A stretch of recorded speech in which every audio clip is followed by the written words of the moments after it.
We've all seen this video before, right? I mean, 5 million of us have. It's in important videos playlist, so it's gotta be popular. I think a lot of people have realized it's fake. I mean, they must have by now, right? I mean, I can't be the first one to realize this, right? Right? Anyway, I'm not here just to prove it was faked. I'm just here to show you how.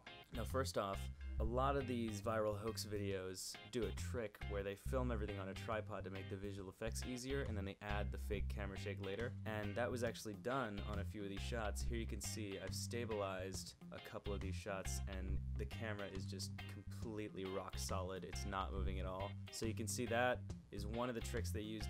That alone doesn't necessarily prove the video itself is fake, because it's just the camera movement, maybe the tape measure is real, and I think maybe it is. I think maybe a couple of these shots are real, or there's some other technique like reverse photography or just a completely CG tape measure. But this one shot sort of lets you get under the hood and see exactly how everything works, because it's straight on, the tape measure comes right at the camera, and the camera is completely static. There's no fake movement or motion blur added, and that's really helpful because you get to see all the mistakes, which is awesome.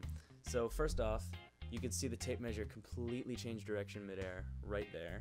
Bonk, just completely at an angle in midair.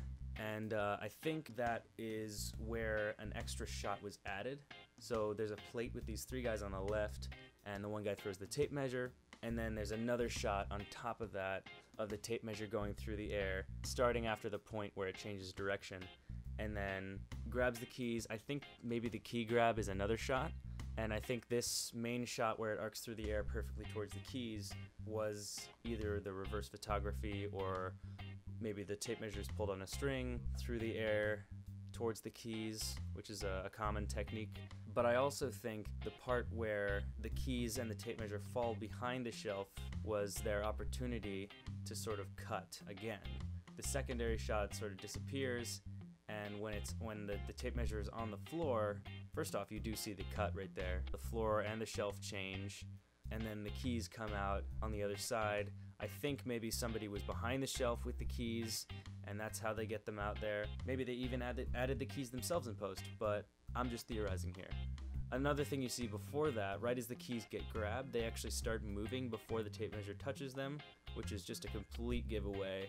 Right as they move, the shelf, the particle board splinters actually also cut. And then there's one frame while they're being lifted up that they sort of stick. The one frame gets duplicated, and they're on top of each other, which is another sort of accidental artifact that was left in. So I think that's one sort of technique that they used.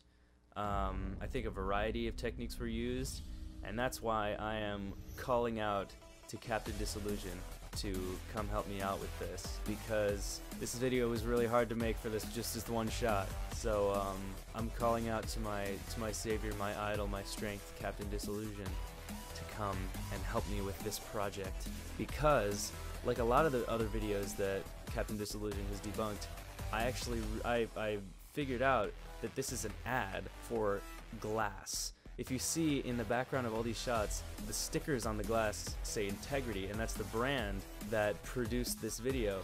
This entire like huge tape measure stunt is just like one big ad for Integrity glass, and I have no idea how they're selling it. I just don't understand advertising nowadays. You're a glass company, let's make a video about a fucking tape measure hero. I'm just gonna leave it off here, okay? Captain D, over to you.